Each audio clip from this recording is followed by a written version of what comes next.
نحمده ونصلي ونسلم على رسوله الكريم وأشهد أن لا إله إلا الله وحده لا شريك له وأشهد أن محمدا عبده ورسوله أما بعد فأعوذ بالله من الشيطان الرجيم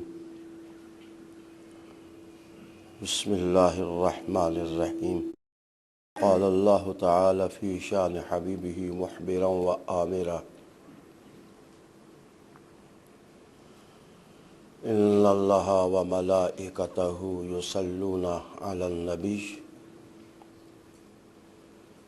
يا أيها الذين آمنوا صلوا عليه وسلموا تسليما اللهم صل وسلم على سيدنا ونبينا ومولانا محمد وعلى آل سيدنا ونبينا ومولانا محمد وبارك وسلم صل عليه.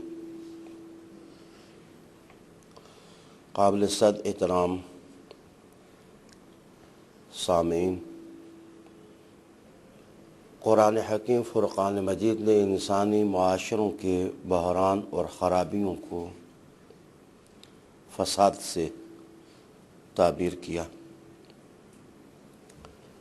ارشاد ہوا کہ ظہر الفساد فی البر والبحر،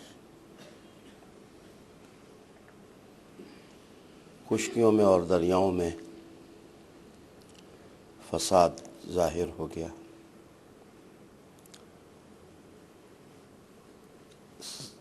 سوال یہ ہے کہ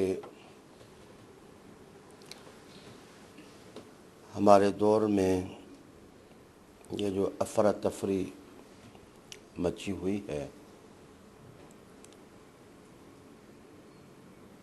کارگاہ عالم میں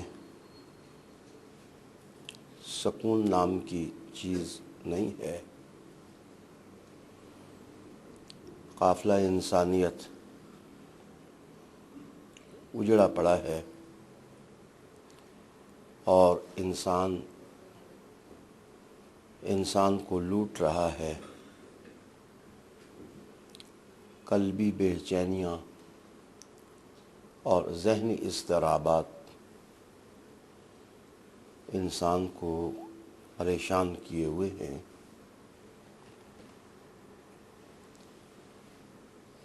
سوچنا ہم نے یہ ہے کہ یہ خرابیاں اور یہ بحران اور یہ فسادات پھوٹتے کہاں سے ہیں. مجھے آج کتاب و سنت کی روشنی میں کوشش کرنی ہے کہ ان چیزوں کی نشاندہی کی جائے جن سے فساد پیدا ہوتا ہے، اور جو چیزیں انسانی سوسائٹیز کو اور معاشروں کو اجاڑ دیتی ہیں.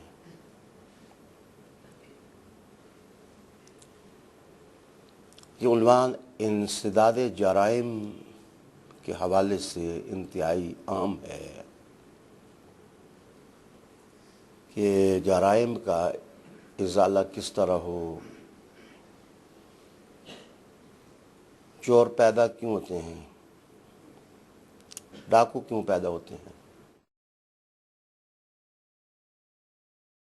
اور انسان عفتوں اور عصمتوں کو تاراج کیوں کرتا ہے. ظاہر ہے وجوہات روحانی بھی ہیں، معاشی بھی ہیں اور معاشرتی بھی ہیں. لیکن جس وقت ہم نے یہ کہا کہ ہم نے اس مسئلہ کو سمجھنے کے لیے قرآن حکیم کی طرف رجوع کرنا ہے اور رسول اللہ صلی اللہ علیہ وآلہ وسلم کی پاکیزہ سیرت اور عظیم اسوہ کی طرف دیکھنا ہے اور جرائم کے جو منابع ہیں ان کی نشاندہی کر کے ہمیں ایک ایسے راستے پر چلنا ہے جس راستے پر چل کر چلنے والوں کو سکون اور امن میسر آ سکتا ہے۔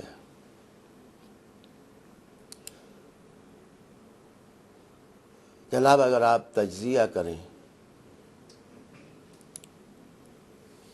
مختلف انسانی طبقات کے سامنے اور ان کے سامنے یہی سوال رکھیں کہ فطرت انسانی تو یہی ہے کہ انسان صراط مستقیم پر چلنا چاہتا ہے، تو وہ عوامل کیا ہیں جن کی وجہ سے کوئی اچھا انسان برا انسان بن جاتا ہے؟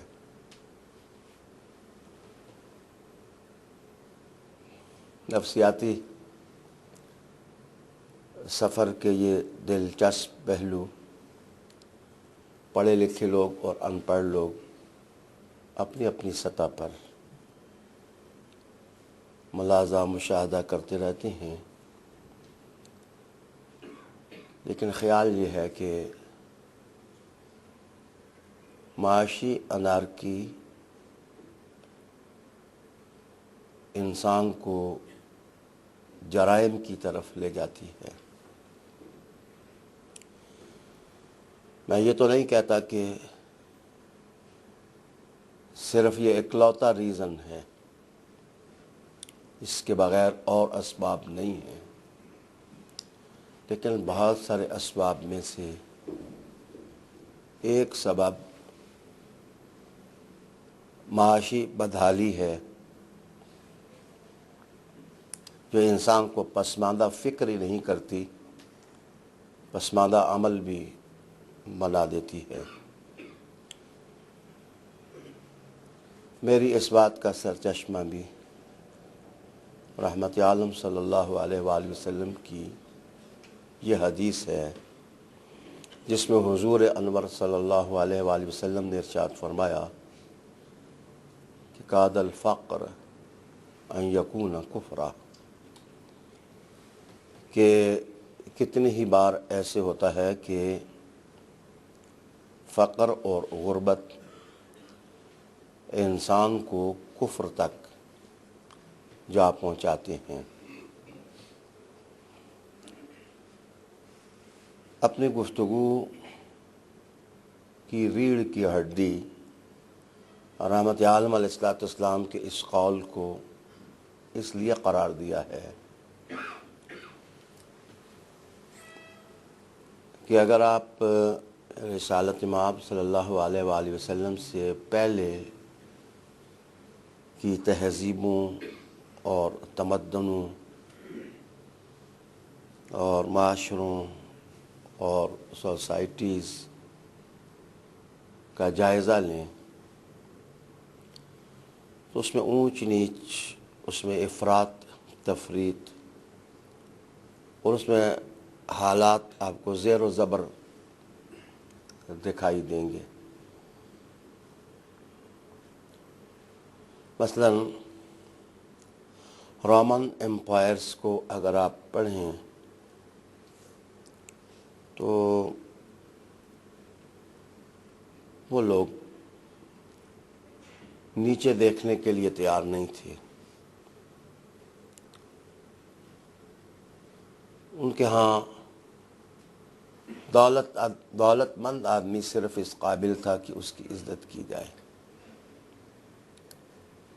غریب آدمی یا تو دولت مندوں اور امیروں کی خدمت کرے اور یا وہ ذلیل ہو کر موت کو قبول کر لے۔ دوسری طرف پرشین امپائرز تھے، ان کے ہاں بہیمیت اور وحشت تھی، یہ اپنی خواہشات کی تکمیل کے لیے بڑے اور چھوٹے کا امتیاز نہیں کرتے تھے، کہتے تھے خواہش پوری ہونی چاہیے، خواہ اس کے لیے کتنے ہی انسانوں کو قتل کیوں نہ کرنا پڑ جائے۔ عورت، بچے، غریب، پسے ہوئے لوگ ان کی نظر میں کوئی اہمیت نہیں رکھتے تھے۔ تیسری طرف ایک تہذیب کا ایک مختصر اور چھوٹا سا گہوارہ تھا، ان لوگوں کو اپنے علم مند ہونے کا غرہ تھا، غرور تھا۔ وہ یونان کے لوگ تھے، کہا جاتا ہے کہ اس وقت کے رئیس اور رؤسا ان سے حکومت کے گر سیکھتے تھے، اور یہی وجہ ہے کہ اس زمانے میں انہوں نے جو کتابیں لکھی ہیں، لگتا ہے کہ وہ ریاستوں کے قوانین کے بانی اپنے آپ کو تصور کرتے تھے۔ لیکن دردناک حیرت یہ ہے کہ ارسطو اور افلاطون جیسے قلم کار اور فلسفہ دان بھی انسانیت کی قدر نہ پہچان سکے اور نہ وہ انسانیت کے لیے کوئی رحمت کا دروازہ کھول سکے۔ جناب حضور نبی کریم رؤوف الرحیم علیہ السلام کے بارے میں میں بجا طور پر یہ کہہ سکتا ہوں اور بالقصد کہنے لگا ہوں کہ حضور نبی کریم علیہ السلام نے غار حرا سے اترنے کے بعد جو انسانوں کو مخاطب کیا تو ان کی دعوت کا مرکز و محور یہ بات تھی کہ تم جو بھی ہو اپنی زندگی کو نیا کر لو، ایک نئی اور تازہ زندگی کا مفہوم، پائیدار اور شگفتہ زندگی کا مفہوم، باامن اور باسکون زندگی کا معنی رسول کریم علیہ الصلاۃ والسلام نے عطا فرمایا۔ بلکہ صرف اتنا ہی نہیں، میں تو یہ کہوں گا کہ زندگی کا تصور ہی محمد عربی نے دیا صلی اللہ علیہ وآلہ وسلم کہ حیات کیا چیز ہے اور زندگی کیا چیز ہے۔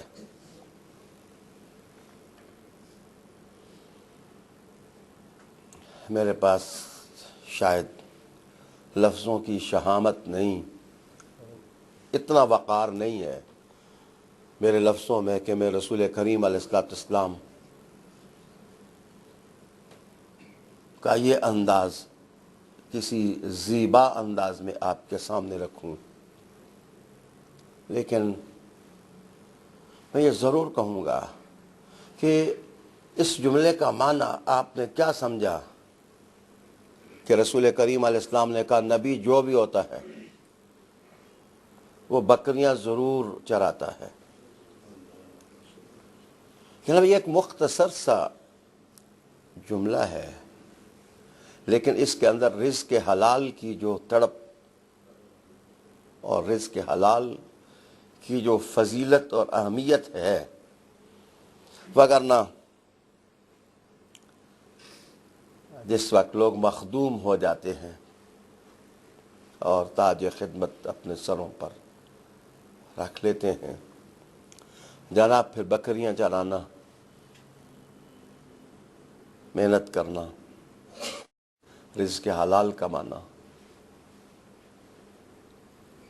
یہ کوئی ایسی ذات ہی اپنا اسوہ دے سکتی ہے جس کا انتخاب اور استعفاء انسانوں کی تطہیر نفس کے لیے اللہ کی طرف سے ہو۔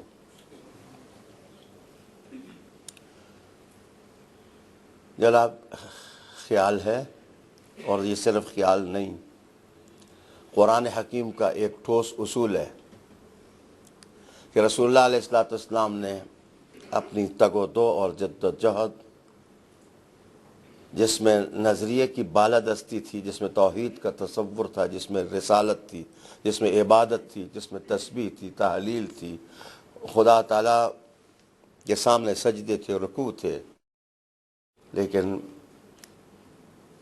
اسی نبی اور رسول کی نماز کا یہ حصہ تھا، ربنا آتنا فی الدنیا حسنہ وفی الآخرۃ حسنہ۔ کبھی اس دعا پر غور کیا ہے کہ آپ جس وقت یہ دعا پڑھتے ہیں نماز کے اندر، رحمت عالم علیہ السلام تو یہ دعا کرتے تھے، تو رحمت عالم علیہ السلام نے کبھی بھی دنیا کو فراموش نہیں کیا۔ حضور علیہ السلام نے زندگی کو زندگی بنایا، بلکہ میں کہوں گا کہ اگر مجھ سے کوئی پوچھے کہ رحمت عالم علیہ السلام کا سب سے بڑا معجزہ کیا ہے، تو میں یہ کہہ سکتا ہوں قرآن معجزہ ہے، میں یہ کہہ سکتا ہوں معراج معجزہ ہے، لیکن میں اس کے ساتھ یہ بھی کہوں گا کہ رحمت عالم علیہ السلام کا اصل معجزہ یہ بھی ہے کہ اس زندگی کو تو حضور نے زندگی بنایا، لیکن قبر کی تاریکیوں میں بھی محمد عربی نے کہا میری راہ چلو گے تو وہ موت نہیں ہے، وہ بھی زندگی ہے۔ میں انقلاب اور اثرات کسی تحریک اور نہضت کے آپ کے سامنے بیان کر رہا ہوں، اور زور اس بات پر دے رہا ہوں کہ میرے عزیز، آتنا فی الدنیا حسنہ، میرے حضور نے اللہ سے مانگا کہ دنیا کو بھی حسنہ، آخرت کو بھی حسنہ۔ اس دعا کی جڑ میں بھی یہ بات ہے کہ معاشی مسئلے قوموں کو ڈبو دیتے ہیں، اور معاشی پسماندگی افراد کا نقطہ نظر بدل دیتی ہے، ان کے سوچ کے پیمانے بدل دیتی ہے، ان کے رہنے سہنے کے اندازی کو نہیں بدلتی، ان کے دل کی دھڑکنوں کی جو رفتار ہے اس کو بھی یا مجروح کر دیتی ہے یا متاثر کر دیتی ہے۔ تو جناب، رزق حلال جو ہے اس کی جستجو کرنا اور اپنے کنبے، اپنے بچوں اور اپنے خاندان کا خیال رکھنا، یہ جرم نہیں، یہ عبادت ہے۔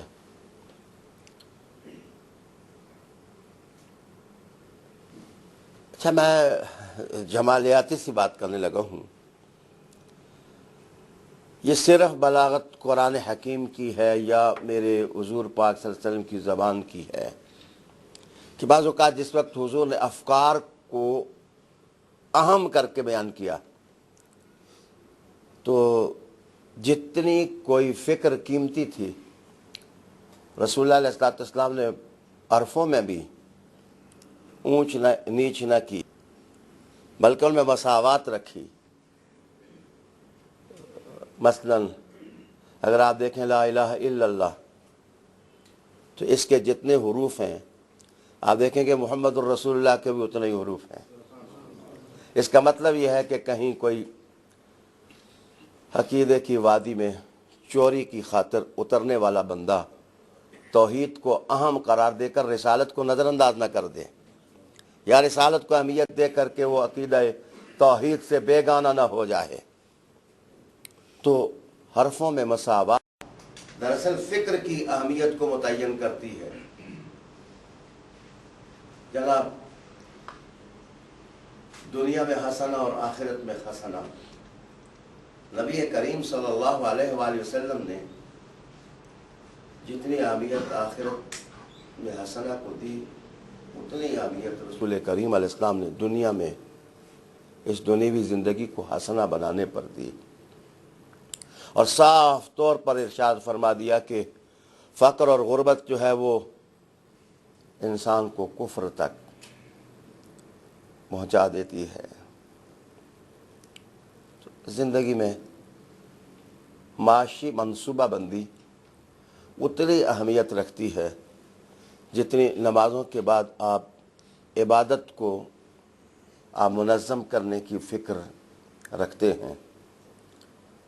اور اگر رسول کریم علیہ السلام نے یہ کام نہ کیا ہوتا تو جناب یہ بت اوندے نہ ہوتے، اور نسوانیت جو ہے وہ پاکیزگی کی راہ چل کر کے حوروں کے حسن کو پیچھے نہ چھوڑتی، اور بچے رسول کریم علیہ السلام کی ذات میں دلچسپی محسوس نہ کرتے۔ دراصل رسالت امام صلی اللہ علیہ وسلم جس وقت فاران کے خطیب بنے اور جبل ابو قبیس کے اوپر چڑھے تو جہاں رسول کریم علیہ السلام کے ماتھے پر خدا کے سامنے جھکنے اور عبادت کرنے کا نور نظر آ رہا تھا، وہاں اس زمانے کا انسان محسوس کر رہا تھا کہ اس ذات سے وابستگی کے ساتھ ہمارے اخروی مسائل ہی حل نہیں ہوں گے، بلکہ ہمارے دنیوی مسائل بھی اللہ تعالی حل فرما دے گا۔ میں رحمت عالم صلی اللہ تعالیٰ علیہ وسلم کے چند اقوال آپ کو سنانا چاہوں گا۔ زندگی کی بہت بنیادی اکائی ہے جس میں رسول کریم علیہ السلام توجہ فوکس کرتے ہیں۔ کیا زندگی گزارتے ہوئے بحیثیت مسلمان ہم اس راہ گزر سے گزرے ہیں، اور ہم نے محسوس کیا ہے کہ یہ بھی ہماری زندگی کا حصہ ہے، اور اگر ہے تو ہم نے کس سلیقہ شعاری کے ساتھ اس کو نبھایا ہے۔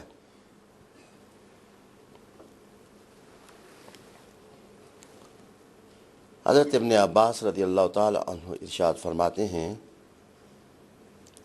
نبی کریم علیہ السلام نے فرمایا کہ للجنہ باب،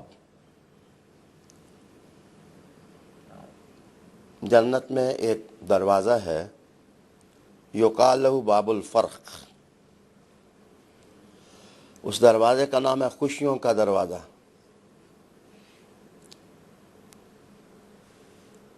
ویسے مسرت بھی خوشی ہوتی ہے، فرحت بھی خوشی ہوتی ہے، فرق، خوشی تو خوشی ہے، لیکن فرحت اس خوشی کو کہتے ہیں، ابن منظور نے لکھا کہ جو دل میں پیدا ہو اور اس کا اثر چہرے سے محسوس ہو اور وہ بدن کے رواں رواں میں اتر جائے، اور جس وقت بندہ خوشیوں سے بھر جائے تو وہ اپنی خوشی کو پی نہ سکے اور کوئی نہ کوئی جملہ اس کی زبان سے نکل جائے۔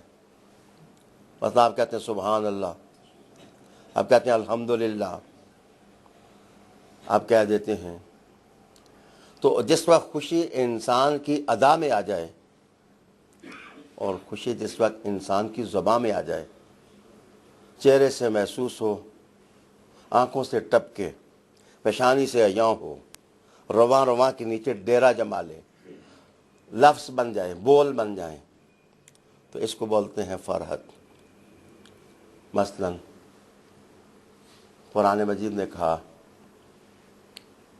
کہ قل بفضل اللہ وبرحمتہ فبذالک فلیفرحوا، اگر اللہ فضل دے اور رحمت دے تو یہ ہے وہ چیز جس پر خوب خوشیاں مناؤ۔ مثلا حضور کی ذات رحمت للعالمین ہے، تو مانا یہ ہے کہ ان کی آمد پر خوش ہو، اور جس وقت وہ خوشی تمہارے دل میں آئے تو وہ خوشی دل ہی میں نہ رہے، وہ زبان سے نعت بن جائے، وہ زبان سے صلات بن جائے، وہ زبان سے سلام بن جائے، اور تمہارا بدن جو ہے وہ ڈوب جائے خوشی میں۔ قرآن حکیم نے یہاں فَبِذَلِكَ فَلْيَفْرَحُوا کا لفظ استعمال کیا۔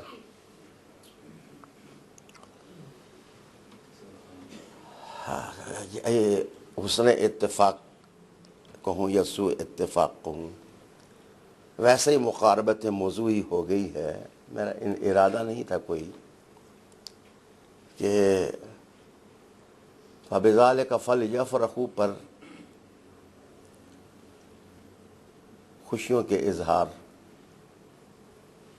کی تشریح کی۔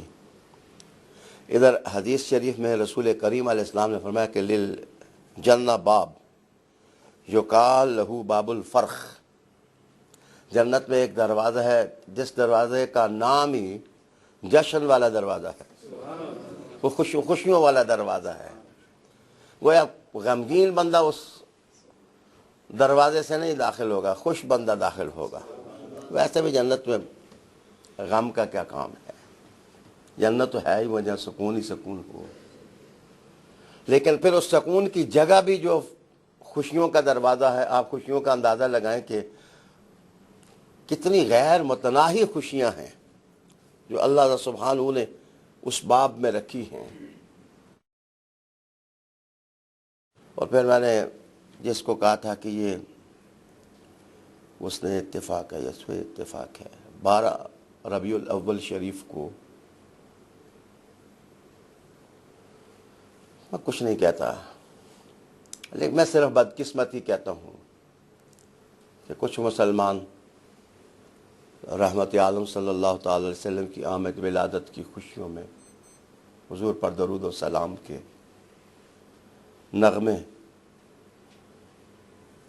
اور گیت اپنی زبان سے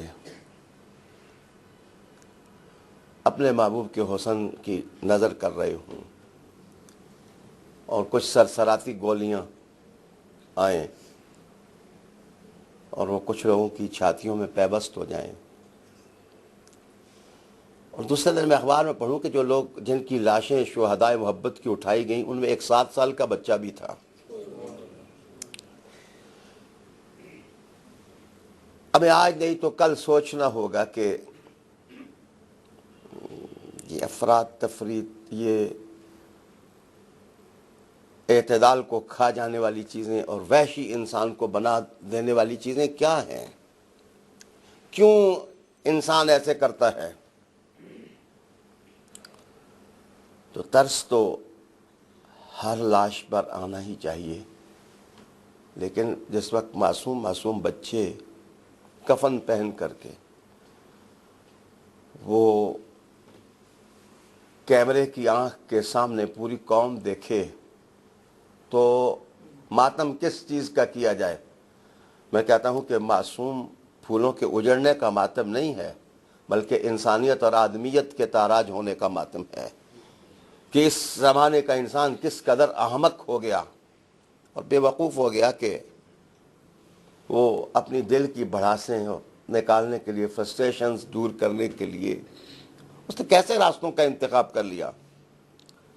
لیکن جناب رسالت امام صلی اللہ علیہ وسلم کا انداز فکر اور تھا۔ میں زیادہ دیر دائیں بائیں نہیں رہنا چاہتا، پھر میں حدیث کی طرف آؤں گا۔ رسول کریم علیہ السلام نے فرمایا جنت کا ایک دروازہ ہے، اس دروازے کا نام ہے باب الفرخ، خوشیوں کا۔ آپ بولیں گے فرخ واحد ہے، اور میں نے خوشیوں جمع کا معنی کیا، یہ الف لام استغراق کی وجہ سے کیا، اور جیسا کہ الف لام استغراق کا آ جائے تو معنی یہ ہے کہ خوشیوں کا ہجوم، صرف ایک خوشی نہیں، خوشیوں کا ہجوم۔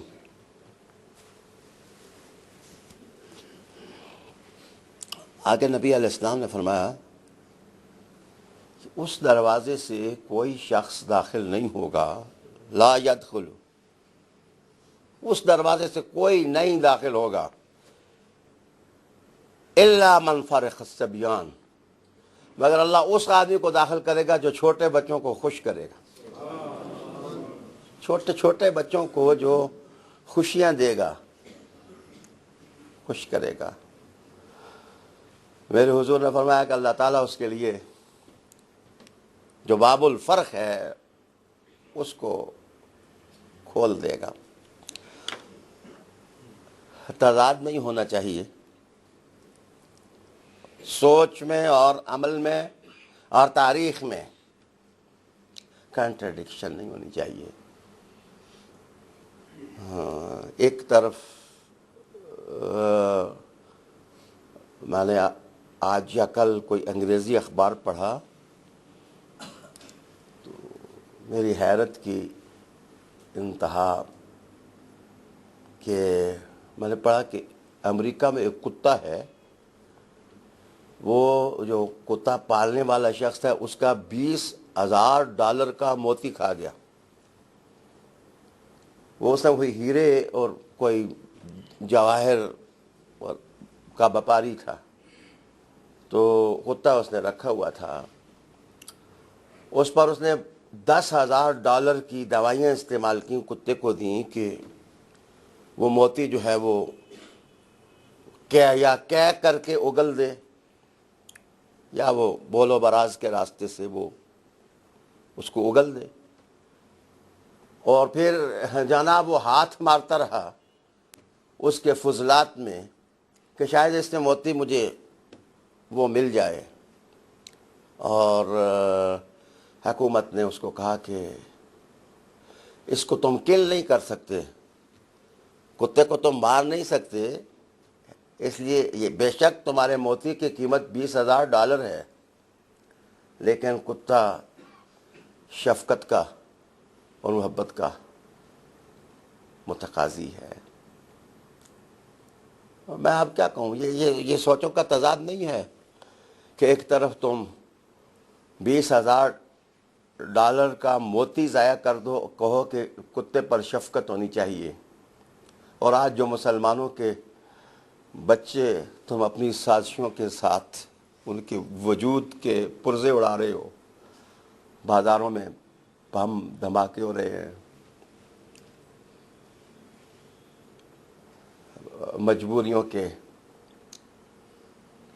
سنگل ہیں جو ہم پر پڑے ہیں، شاید ہماری زبانوں پر پہرے ہیں، لیکن ضمیر کی آزادی اور ضمیر کی روشنی جب بھی آئے گی، مسلمان کا بچہ سوچے گا تو صحیح کہ پہلے تورات کے خلاف سازش کرنے والوں نے انجیل کے نام پر، اور بعد میں انجیل کو بھی چھوڑنے والوں نے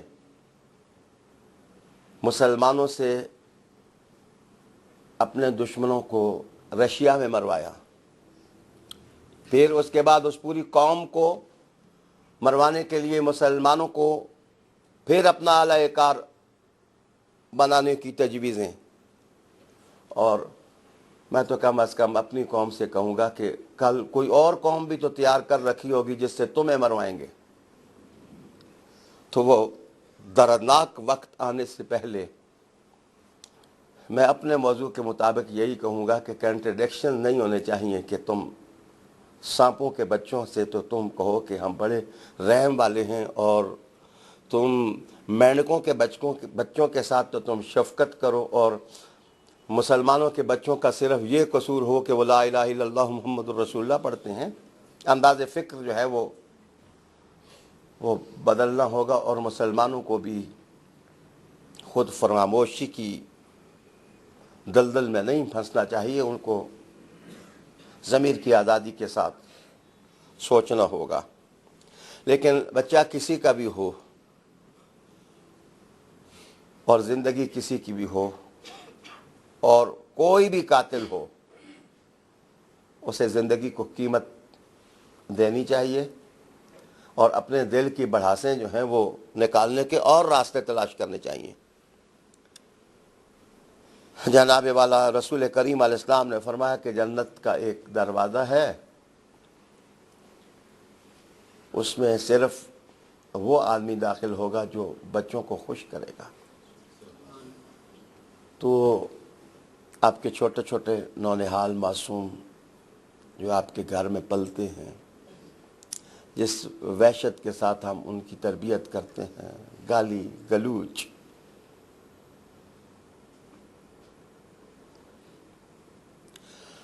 بعض اوقات ذاتی عنوان کائناتی عنوان بن جاتے ہیں، لیکن بات سمجھنے والی تو ہے۔ میں نے ایک چھوٹا سا بچہ پالا ہے، وہ صرف اس تجربے کے لیے کہ محبت کی تاثیر کیا ہے اور تربیت بٹکتی کہاں سے ہے اور تربیت منزل کی طرف لپکتی کہاں سے ہے، تو وہ معصوم سا بچہ ایک دن مجھے کہنے لگا، شاہ جی جان بیوقوف، وہ بے وقوف کو کہتا ہے بیوقوف۔ تو میں نے کہا معصوم سا بچہ، چھوٹا سا بچہ، اگر اس کو کسی نے بے وقوف نہ کہا ہوتا تو وہ بے وقوف کسی کو کیوں کہتا؟ جناب بات صرف بے وقوف کی نہیں ہے، ہم معصوم پھولوں کی کلیوں کو جس وقت مسلتے ہیں تو کتا، گدا، الو اور یہ اور وہ، پھر میری جو علاقائی زبانیں ہیں ان میں جو گالیوں کے حدود ضربے ہیں وہ تو کم از کم یہاں تو بیان نہیں کیے جا سکتے۔ تو جناب رسالت امام صلی اللہ علیہ وسلم کی اس بات میں کتنی پہنائی ہے، عمل بھی ہے۔ یہ نہ سمجھے کہ رسول کریم علیہ السلام نے صرف یہ کہا ہے کہ بچوں کو خوشیاں دیں، مقام رسالت تو یہ ہے کہ نبی سجدے میں ہے اور ان کا نواسہ ان کے کندھے پر ہے۔ یہ کسی دل کی خوشیوں ہی کے لیے تو ہے کہ وہ خوش ہو جائیں اور وہ خوش رہیں۔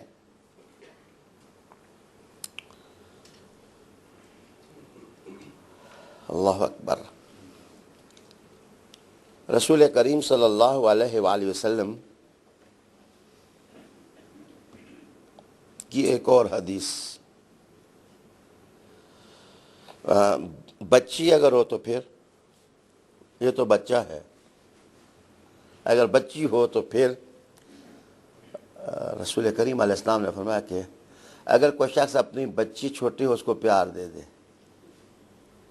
تو فرمایا میں محمد صلی اللہ علیہ وسلم کہہ رہا ہوں، قسم کر کے کہہ رہا ہوں کہ اللہ تعالیٰ ایسے آدمی پر دوزخ کی آگ کو حرام کر دے گا۔ ایسے آدمی پر اللہ تعالیٰ دوزخ کی آگ کو حرام کر دے گا۔ اللہ اکبر۔ نبی کریم علیہ السلام نے حضرت امام حسین کو روتے ہوئے سنا تو آپ نے فرمایا کہ اس کو نہ رلاؤ، اس کے رونے سے میں محمد کے دل کو اذیت پہنچتی ہے، تک پہنچتا ہے۔ میں تو نہیں کہتا کہ حضور دیکھ نہیں رہے تھے، دیکھ ہی رہے تھے۔ کسی شخص نے مجھ سے کہا تھا کہ یزید پر لعنت کرنی چاہیے یا نہیں کرنی چاہیے، میں نے کہا کہ آپ سکوپ متعین کرتے ہیں تو ادھر سے نہ دیکھیں، آپ ادھر سے دیکھیں جو حضور کے دل کو اذیت دے۔ مجھ سے کیوں فتویٰ پوچھتے ہیں؟ امام ابو حنیفہ کے سکوت کا مطلب بھی یہی تھا کہ یہ کوئی مسئلہ پوچھنے والا ہے، یہ کوئی سوال کیا جانے والا ہے؟ جناب آپ نے فرمایا کہ حسین کو رلاؤ نہ، اس کے رونے سے میرے دل کو دکھ پہنچتا ہے۔ لیکن صرف اتنا ہی نہیں، حدیث شریف سنیں، رسول کریم علیہ السلام نے فرمایا کہ من بقا لہو سبی، اگر کسی کے گھر بچہ ہو، اس کا بچہ روئے، فارضا ہو، اور وہ آ کر کے بچے کو چپ کرائے اور اس کو خوش کرے، راضی کرے، بیٹے رونا، حتی یسکت، یہاں تک کہ وہ بچہ چپ ہو جائے، تو آتا اللہ من الجنہ حتی یرد، میرے حضور نے فرمایا اللہ تعالیٰ اس کو جنت میں داخل کرے گا اور کہے گا بڑھتا جا، جب تو خوش ہوگا تو میں جنت کے درجے اس وقت بند کروں گا تجھ پر۔ گرامی قدر سامعین، ایک بچے کی چیخیں، ظاہر اس پر کوئی ظلم تو نہیں کرتا، بچے کا تو میڈیم ہے، میڈیم آف انسٹرکشن ہے، بچہ تو مانگتا ہی رو کر ہے، اس کی زبان ہے، یا وہ ہنس کے مانگتا ہے یا وہ رو کے مانگتا ہے، تو وہ تو مانگنے کے لیے روتا ہے۔ میرے حضور نے فرمایا لیکن پھر بھی جو مانگنے کے لیے روئے، اگر تم اس کو چپ کرا دو گے تو اللہ جنت میں وہ درجے دے گا کہ جب تک تم خوش نہیں ہوگے اللہ تعالیٰ جنت کے دروازے تمہارے لیے بند نہیں کرے گا۔ اللہ اکبر۔ آپ بنیاد تک پہنچیں کہ معاش تو بہت دور کی چیز ہے، میں آپ کو بنیادی باتوں سے اٹھا رہا ہوں کہ رسول اللہ علیہ السلام گھریلو زندگی کو کتنی اہمیت عطا فرماتے تھے۔ ایک خوشحال گھرانہ، 2 بچے خوشحال گھرانہ نہیں، خوشحالی کا اور معیار ہے جو رسول اکرم صلی اللہ علیہ وآلہ وسلم نے دیا۔ یہ حدیث شریف جو میں آپ کے سامنے پڑھ رہا ہوں، اس پر جلال الدین سیوطی رحمۃ اللہ علیہ نے لکھا کہ اس حدیث کی وجہ سے اللہ تعالیٰ نے 3 عیسائی اس فقیر کے ہاتھ پروں کو مسلمان ہونے کی توفیق عطا کی۔ حدیث کیا ہے؟ رسول اللہ علیہ السلام نے ارشاد فرمایا کہ من زین صبیا یوم العید، کہ اگر عید کا دن ہو اور کوئی بندہ اپنے بچے کو اچھے کپڑے پہنائے، اس کو اچھے کپڑے پہنائے، زین اللہ یوم العرض الاکبر او الفضح الاکبر، میرے حضور نے فرمایا جب فضح اکبر ہوگا قیامت کے دن گھبراہٹ طاری ہوگی اور کسی کو کسی کی پرواہ نہیں ہوگی۔ اللہ تعالیٰ ملائکہ سے کہے گا کہ اس کو اچھے کپڑے پہنا کے اس بندے کو سجا دو، اس لیے کہ اس نے بچے کو سجایا تھا، آج خدا اس کو سجا رہا ہے۔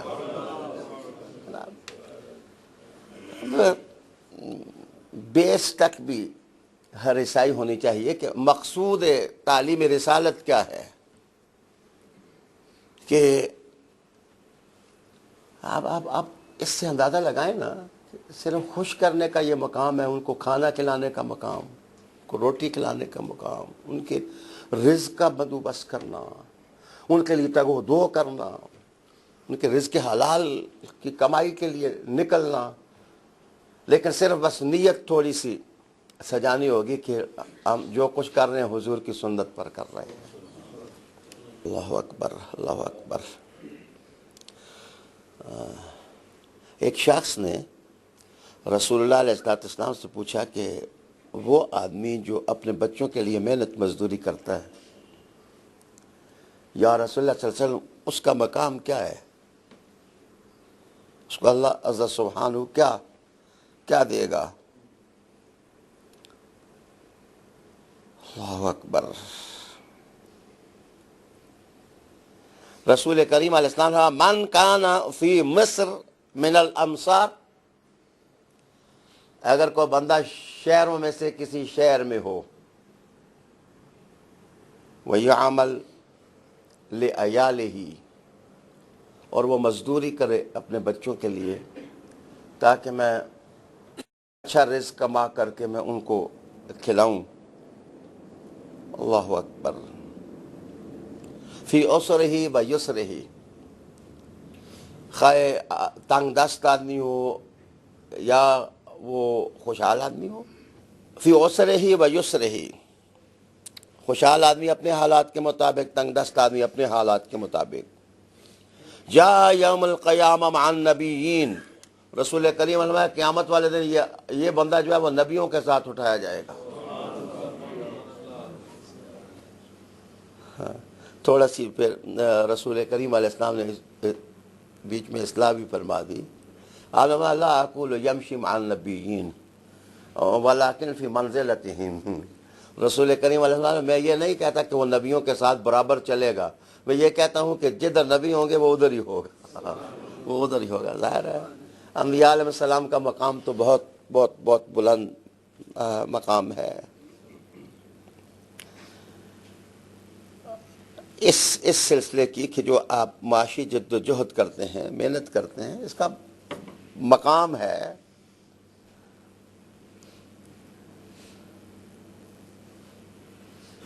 قال رسول اللہ صلی اللہ علیہ وآلہ وسلم، حضور انور صلی اللہ علیہ وآلہ وسلم نے ارشاد فرمایا، ان للہ تعالی ارضا بیضاء خلقت من نور لا شمس فیہا ولا قمر ولا نجوم۔ نبی کریم علیہ السلام نے فرمایا کہ اللہ تعالیٰ نے ایک خاص زمین بنائی ہوئی ہے، وہ ساری کی ساری بنی نور کی ہے، وہ بنی نور کی ہے، نہ اس میں سورج ہے، نہ اس میں چاند ہے، نہ اس میں ستارے ہیں، وہ روشن صرف اللہ کے نور سے ہوتی ہے، وہ صرف اللہ تعالیٰ کے نور سے روشن ہوتی ہے۔ تو نبی علیہ السلام سے پوچھا بندے نے، یا رسول اللہ صلی اللہ علیہ وسلم وہ کس کے لیے ہے؟ وہ اللہ تعالیٰ نے وہ زمین کس کے لیے بنائی ہے؟ تو نبی علیہ السلام نے فرمایا، من قرأ آیت الکرسی عند نوم، جس وقت وہ سوئے بندہ تو سوتے ہوئے آیت الکرسی پڑھ دے، اللہ سبحانہ نے اس کے لیے بنائی ہے۔ تو وہ آدمی حیران ہوا کہ یہ عمل تو بہت چھوٹا ہے، تھوڑا سا ہے، اور اللہ تعالیٰ یہ جزا اس کو دے گا۔ تو نبی علیہ السلام نے فرمایا، اس سے بھی یہ جو زمین ہے نا، یہ تو اس کے لیے ہے، ایسی کئی زمینیں ایک اور آدمی کو اللہ دے گا۔ اللہ اکبر، اللہ اکبر۔ یا رسول اللہ صلی اللہ علیہ وسلم وہ کون ہے؟ فرمایا، جو آدمی اپنے آل و عیال کو کپڑے پہنائے گا حق حلال کی کمائی سے، اللہ سبحانہ اس کو یہ درجہ عطا فرما دے گا۔ جناب، اپنے بچوں، اپنے عیال، اپنے کنبے والوں کو خوش کرنا، ان کو خوش رکھنا، ان کو ڈانٹ ڈپٹ نہ کرنا، بڑا مقام اور بڑا مرتبہ ہے، اللہ تعالیٰ کے نزدیک بھی بہت بڑا ہے، اور اس کی ریٹرن بہت ہے، زبردست ریٹرن ہے اس کی، دنیا میں بھی ہے اور آخرت میں بھی ہے۔ تو آج جس چیز کو میں نے پہلے چھیڑا تھا وہ ہے کہ معاشی منصوبہ بندیاں اسلامی زندگی کا حصہ ہیں، ان کو نیگلیکٹ نہ کیا جائے، ان کی طرف توجہ دی جائے۔ تو جس وقت گھر ٹھیک ہوتا ہے معاشرہ ٹھیک ہوتا ہے، اور معاشرے کا سکون انسان کو عظمتوں کی معراج کرا دیتا ہے۔ دیکھیں، رسول کریم علیہ السلام نے بکریاں چرائیں، نبی کریم علیہ السلام نے تجارت کی، نبی علیہ السلام نے، ایک بندہ آپ کے سامنے آیا تو اس نے ہاتھ اس طرح کیا، تو نبی علیہ السلام نے فرمایا، یہ کیا لکھا ہے؟ انہوں نے فرمایا، یا رسول اللہ لکھا ہوا نہیں ہے، یہ میں کدال چلاتا رہا ہوں، محنت کی ہے۔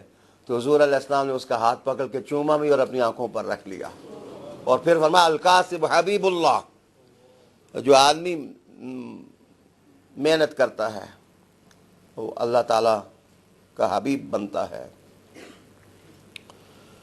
دوسری چیز اختصار کے ساتھ میں عرض کروں اب، کہ خود فراموشی ہے جو فساد پیدا کرتی ہے۔ خود فراموش انسان کنبوں ہی کو نہیں، اپنے اوطان کو تباہ کر دیتا ہے، اور جو آدمی خود فراموش نہ ہو، اقبال اس کو کہتے ہیں کہ خودی سے آگاہ ہو، وہ آدمی گھر، اپنی ذات، اپنی قوم، سب کے لیے رحمت ثابت ہوتا ہے۔ اچھا، میں سمجھانے کے لیے بات عرض کروں کہ یہ ساری کائنات اللہ تعالیٰ نے انسان کے لیے بنائی، سب۔ اگر اس میں ایک چیز آپ ہٹا دیں تو اس کی کمی محسوس ہوتی ہے کائنات میں۔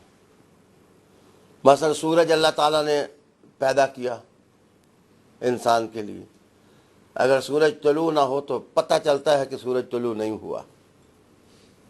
سورج طلوع نہ ہونے کا جو وبال ہے، یہ مغرب والوں سے پوچھیں، جہاں مہینوں کے حساب سے برف پڑی رہتی ہے، ان کو دو ہی قسم کے موسم ملتے ہیں، ہم کس قدر خوش بخت لوگ ہیں کہ اللہ تعالیٰ نے چاروں موسم دیے ہیں، بڑی نعمتوں سے ہمیں مالا مال کیا ہے، لیکن میرے دوست ہماری بد تدبیریاں ہمارے پاؤں کی زنجیریں بنتی چلی جا رہی ہیں۔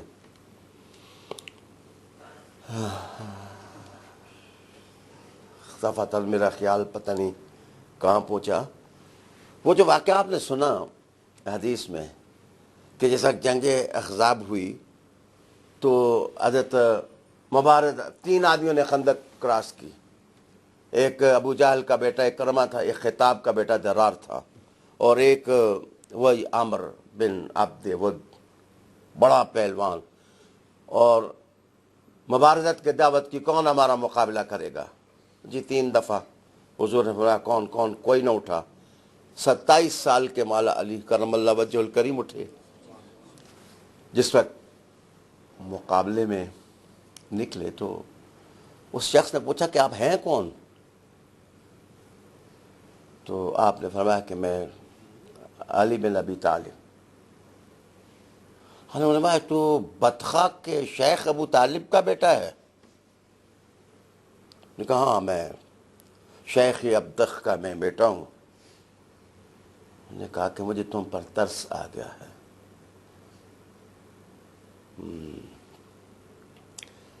ڈاکٹر طاہا نے یہاں بڑا اچھا جملہ لکھا، مولا علی پر جو کتاب لکھی، وہ کہتا ہے کہ علی پر کافر کو تو ترس آ گیا لیکن بعض اپنوں کو نہ آیا۔ مولا علی کرم اللہ وجہ الکریم، انہوں نے کہا مجھے تمہاری جوانی پر ترس آ رہا ہے، میرے مقابلے میں نہ نکل۔ حضرت علی رضی اللہ تعالی نے کہا کہ باتوں میں وقت مت ضائع کریں، مجھے آپ کو قتل کرنے میں کوئی تردد نہیں ہے، جو پہل کرنی ہے تو کرو۔ اس نے گھوڑے سے چھلانگ لگائی اور اپنے گھوڑے کی کونچیں کاٹیں اور اس کے منہ پر تلوار ماری تاکہ وہ ہڑبڑائے۔ جس وقت وہ ہڑبڑایا اور غبار اٹھی اور اس نے حملہ کیا تو ادھر سے مسلمانوں نے نعرہ تکبیر اللہ اکبر کی صدا گونجی۔ تو جناب غبار چھٹی تو دیکھا مولا علی اپنے رسول کی پابوسی کے لیے ان کی طرف بڑھ رہے ہیں۔ اللہ اکبر کی صدا ان کی زبان پر ہے۔ قصہ کس کے لیے سنایا؟ قصہ اس لیے سنایا کہ مشرکین نے حضور کو پیغام بھیجا کہ یہ جو مارا گیا ہے ہمارا پہلوان عامر بن عبد ود، اس کی لاش ہمیں دے دیں اور 10,000 دینار لے لیں۔ اس کی لاش ہمیں دے دیں اور 10,000 دینار آپ لے لیں۔ تو ابھی بارگاہ رسالت میں سکوت ہی تھا کہ دوسرا قاصد آیا اور کہا کہ 20,000 دینار لے لیں اس کی لاش۔ رحمت عالم علیہ السلام کا جملہ سنیے، میرے حضور نے فرمایا کہ ہم مردوں کی اور لاشوں کی کمائی کھانے والے نہیں ہیں۔ ہم مردوں اور لاشوں کی کمائی کھانے والے نہیں ہیں، اپنی لاش کو ویسے ہی لے جاؤ، ہم نہ 10,000 دینار لیں نہ 20,000 دینار لیں۔ میں نے ایک موقع پر کہا تھا کہ لاشوں کی قیمت لگانا محمد عربی کی سنت کے خلاف ہے۔ رحمت عالم علیہ السلام کا طریقہ ہی نہیں ہے یہ کہ ہم یہ لاش اتنے کی خریدیں گے، 1 کروڑ کے خریدیں گے، 4 کروڑ کی خریدیں گے، 5، نہ بیچنا نہ خریدنا۔ کہا 10,000 لے لیں۔ رحمت عالم علیہ السلام نے فرمایا اس خبیث لاش کو لے لو۔ یہ معنی میں نے اپنی طرف سے نہیں، خبیث کا لفظ حضور نے خود استعمال کیا، تو میں نے کہہ دیا اس لاش کو ویسے ہی لے لو، ہم دینار نہیں لیتے۔ رحمت عالم علیہ السلام سے پوچھا یا رسول اللہ صلی اللہ علیہ وسلم، آپ نے 10,000 جنگ کے زمانے میں پیسہ مل جانا یہ تو بہت بڑی چیز ہے، لیکن آپ نے اس کو ریجیکٹ کر دیا۔ اللہ اکبر۔ رسول کریم علیہ السلام نے ایک تاریخی جملہ ارشاد فرمایا، کل لحم نبت من السخط، ہر وہ گوشت جو حرام کی کمائی سے پیدا ہوتا ہے، فرمایا کہ فالنار اولیٰ بہ، آگ ہی اس کی مستحق ہوتی ہے کہ اس کو نار جہنم میں پھینکا جائے۔ فرمایا کہ جو حلال کھاتا ہے محمد عربی کی جنت کی بہاریں اس کے لیے ہیں۔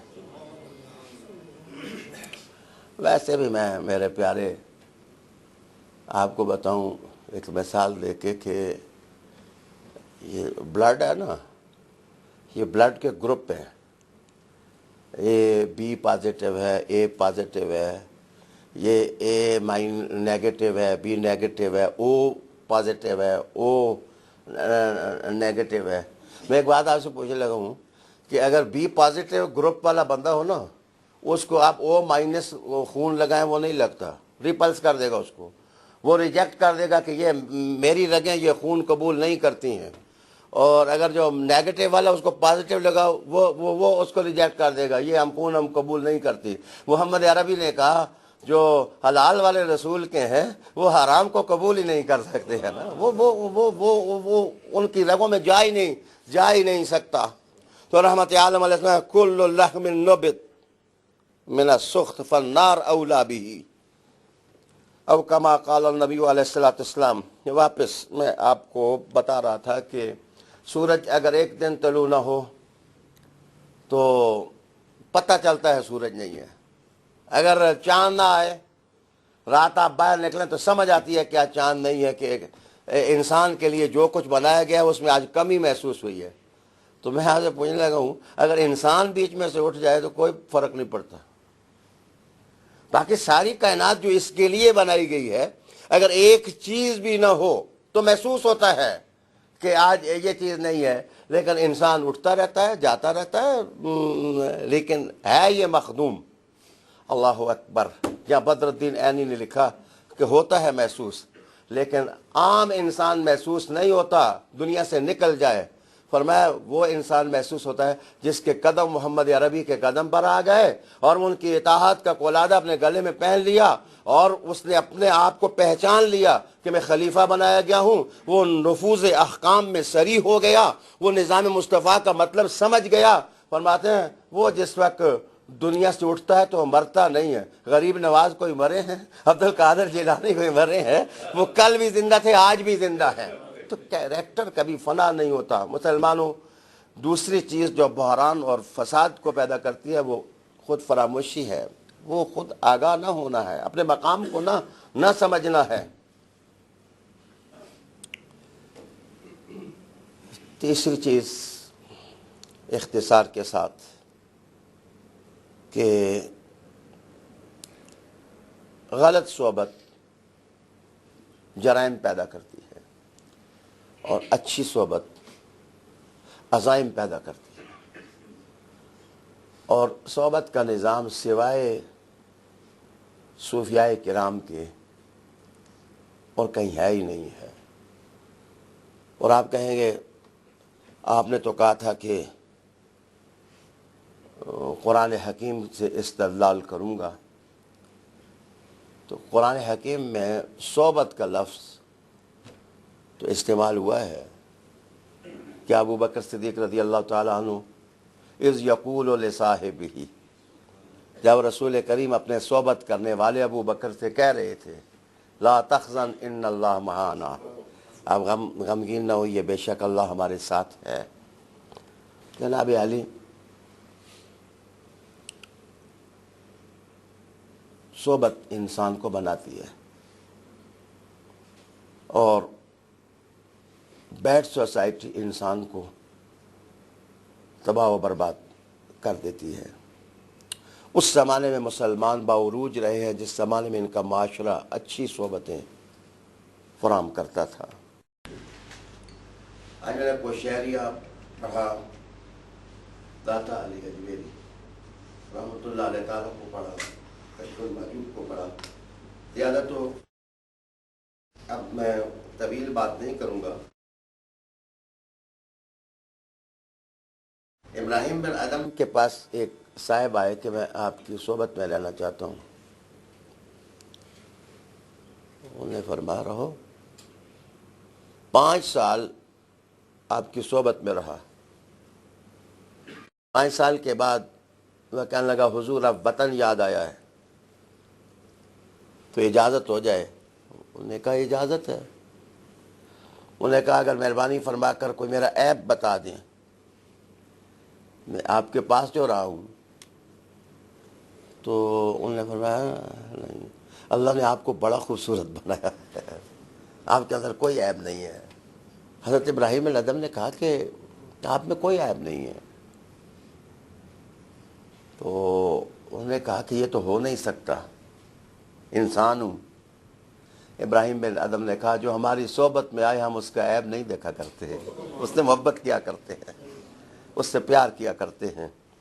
اس پر امام قشیری فرماتے ہیں کہ صاحب صحبت شخص وہی ہے جو صاحب نظر ہے، اور صاحب نظر وہ ہے جو صاحب محبت ہے.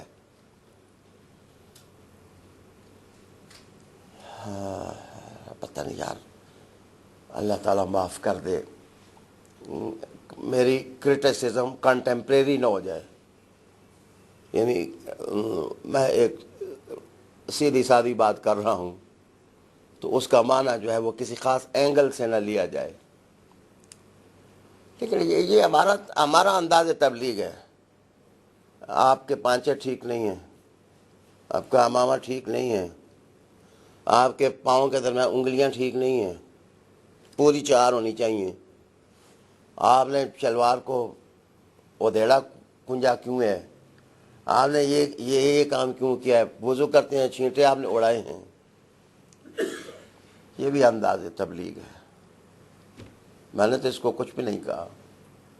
میں تو یہ صرف کہتا ہوں کہ آل اللہ جو ہیں، آل اللہ سنی. حضرت جنید بغدادی کی ایک بات سنا آپ کو.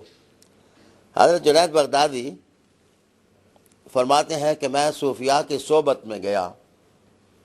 اب جنید بغدادی بندہ کتنا بڑا ہے، اللہ نے کتنا ان کو بڑا بنایا. وہ کہتے ہیں سب نے میرا احترام کیا. ایک دن مجھے انہوں نے کہا کہ جائیں آپ گھر، آپ ہمارے ساتھ نہیں رہ سکتے. حضرت جنید بغدادی فرماتے ہیں میں نے ان سے کہہ دیا کہ یار میرا قصور کیا ہے کہ تم نے کہا کہ چلو ہمارے ساتھ آپ نہیں رہ سکتے، کیا میرے اندر خامی آ گئی. تو اللہ اکبر، کہتے ہیں مجھ سے ایک کوتاہی ہو گئی کہ میں نے کہہ دیا تھا کہ یہ چادر میری ہے، ہذا المندیل لی، یہ چادر میری ہے. اور مجھے صاحب صحبت نے کہا، میرے پیر و مرشد نے کہا کہ جو صوفیاء کے صحبت میں بیٹھے وہ میری تیری نہیں کیا کرتے. وہ ان کا انداز یہ نہیں ہوتا جینے کا کہ یہ تیری ہے، یہ میری ہے، یہ میری ہے، تیری ہے. انہوں نے کہا چھوڑ، صحبت بہت اونچی چیز ہے، تم اس لائق نہیں ہوئے ہو، ابھی چلے جاؤ. کہتے ہیں کہ آگے سے میں باہر نکلا تو دارانی مجھ سے ملے. تو میں نے ان سے پوچھا کدھر؟ انہوں نے فرمایا کہ میں ادھر کچھ لوگوں کے صحبت میں رہتا تھا، ادھر سے مجھے نکال دیا گیا، یہ کوئی درویش ہیں، اب ان کے ساتھ زندگی گزاروں گا. تو انہوں نے کہا کہ آپ کو نکالا کس لیے؟ کہنے لگا مجھ سے غلطی ہو گئی ہے، میں کہہ بیٹھا ہوں یہ جوتا میرا ہے. انہوں نے کہا تو اور میں دونوں ہیں. میں نے کہا چادر میری ہے. انہوں نے کہا جوتا میرا ہے. نے فرمایا کہ اہل اللہ جو ہیں ان کے کلچر کے ساتھ یہ چیز اچھی نہیں لگتی. ان کا بیٹھنا اٹھنا یہ نہیں ہوتا کہ وہ میری تیری میں مبتلا ہوں. وہ کہتے ہیں فقیر کا مال اللہ کی مخلوق کا ہوتا ہے. اور یہ اب ادائیں کہاں سے پیدا ہوں، کدھر سے آئیں. جناب مغرب پرستی نے بہت سارے ستم ہم پر کیے ہیں، لیکن جو اصل ستم ہم پر کیا ہے وہ یقین کی دولت، ہمارے اسلاف کا انداز حیات، یہ سب کچھ ہم سے چھین لیا گیا ہے. ہم لفظوں کو چوستے ہیں جبکہ ان کے اندر کوئی رس نہیں ہوتا. پلاننگ ہے پوری کہ مسلمانوں کو صرف متاثر کرو. ایک نان مسلم لڑکی نے بہت خوبصورت تقریر کی ایک صوفی کانفرنس کے اندر، بہت خوبصورت تقریر کی. انہوں نے کہا کہ اللہ کو ماننے والے یہ درویش، یہ ابن عربی بہت بڑے ہیں، داتا صاحب بہت بڑے ہیں، فلاں بہت بڑے ہیں. تو اس سے کسی نے جاتے ہوئے کہا کہ اتنی تعریفیں جو کر رہی ہو تو اس اللہ کو مان ہی کیوں نہیں لیتی؟ تو اس نے جواب میں کہا کہ جس کو میں جانتی نہیں میں اس کو مانتی نہیں. میں نے تو اپنا پیپر پڑھا ہے، مجھے پیچھے سے کہا گیا ہے کہ یہ پیپر پڑھنا ہے، جا کر کے میں نے آ کے پیپر پڑھ دیا ہے. مجھے کیا پتہ ہے کہ اللہ کون ہے؟ نہ میں اللہ کو مانتی ہوں، نہ میرا یہ ہیڈک ہے. تو جناب علی، اصل مسئلہ یہ ہے کہ مغربی پارس اور مغربی قوتیں اس وقت اپنے ڈاکٹر، اپنے محققین، اپنے ریسرچ سکالرز، وہ مسلمانوں کے اندر ان سے خراج اور داد تحسین لینے کے لیے وہ کہتے ہیں محمد صلی اللہ علیہ وسلم بہت میٹھے تھے، بہت اچھے تھے، اسلام بہت اچھا ہے، ہم پھولے نہیں سماتے، ہمارا نفس غبارے بن جاتا ہے، ہم ان کو کہتے ہیں وہ لوگ بڑے اچھے ہیں. میرے خیال میں مسلمانوں کا انداز فکر یہ نہیں ہونا چاہیے. ہمارا انداز فکر یہ ہونا چاہیے کہ ٹھنڈی ہوا صرف مدینہ ہی سے آتی ہے. ہمیں اپنے کلچر، اپنی تہذیب، اپنے تمدن، اپنی اقدار، اپنی ویلیوز کے سائے میں جینے کی کوشش کرنی چاہیے. تو میرے پیارے بھائی، یا پھر یہ ہو کہ حضرت داتا صاحب رحمۃ اللہ علیہ ایک درویش کی بات لکھتے ہیں کہ ان کے پاس گیا تو کہا کہ مجھے اپنی صحبت میں رکھ لیں. انہوں نے کہا کیا کرو گے رہ کے؟ میں نے کہا میں محبت کرتا ہوں، بس کیا کروں. کہتے ہیں مجھے پتہ تھا کہ محبت ہی سب کچھ ہے. تو انہوں نے کہا کس سے؟ انہوں نے کہا میں آپ سے پیار کرتا ہوں، مجھے رکھ لیں. تو انہوں نے کہا میں آپ سے پیار کرتا ہوں، آپ میرے ساتھ رہ جائیں، لیکن میں آپ سے پوچھتا ہوں ہم دونوں میں سے اگر ایک مر گیا تو پھر کیا ہوگا؟ تو کہنے لگا پھر اللہ تو ہے جو مرتا نہیں ہے. انہوں نے کہا جا کہا کہ اپنی راہ لے، اسی سے پھر محبت کر. جو ہر حال میں انسان کے ساتھ ہے، جو ہر حال میں انسان کو دیکھتا ہے، ہر حال میں انسان کے دکھ درد میں وہ کام آتا ہے. تو فرمایا کہ اگر اس کی محبت اگر آپ کی صحبت میں ہے تو پھر پیارے ٹھیک ہے، لیکن صحبت کے نام پر بھی غلطی نہ کھائیے. جس وقت چھوٹا آدمی بڑے کی صحبت میں جائے تو وہ یہ نہیں کہتا کہ میں صحبت میں ہوں، کہتا میں خدمت میں ہوں. تو جس وقت بڑا آدمی چھوٹے کو ساتھ رکھے تو وہ کہہ دیتا ہے یہ میری صحبت میں ہے، میری محبت میں ہے، میرے پیار میں ہے. اور جو برابر کے مقام کے لوگ ہوں وہ دوست کہلاتے ہیں. میرے حضرت قبلہ پیر و مرشد لالا جی صاحب قدس سر العزیز کہتے تھے کہ یار ہم کسی کو غلام بھی نہیں کہتے اور ہم کسی کو یہ بھی نہیں کہتے کہ یہ میرا نوکر ہے، یہ میرا یہ ہے. ہم سنگی کہتے ہیں، دوست ہیں، سارے برابر ہیں ہمارے ساتھ، مل جل کر کے رہیں گے، اصلاح نفس کی کوشش کریں گے، اللہ کریں گے. اللہ عز سبحانہ اپنے کرم سے کسی وقت نواز دے گا. تو میرے پیارے دوستو، اس وقت تک جو میں نے آپ کے سامنے باتیں کی، خود فراموشی ختم کیجیے، معاشی منصوبہ بندی کیجیے. تیسری بات میں نے کہا کہ اچھی صحبت کی تلاش کیجیے تاکہ انسان اللہ اور اس کے رسول سے قریب ہو. اللہ سبحانہ ہمیں قرآن اور حبیب پاک صلی اللہ علیہ وسلم کے اسوہ کی روشنی عطا فرمائے. وآخر دعوانا ان الحمدللہ رب العالمین. یا رسول اللہ، یا حبیب اللہ، نبی کا جھنڈا لے کر نکلو، نبی کا جھنڈا لے کر نکلو، دنیا پر چھا جاؤ، نبی کا جھنڈا. یا رسول اللہ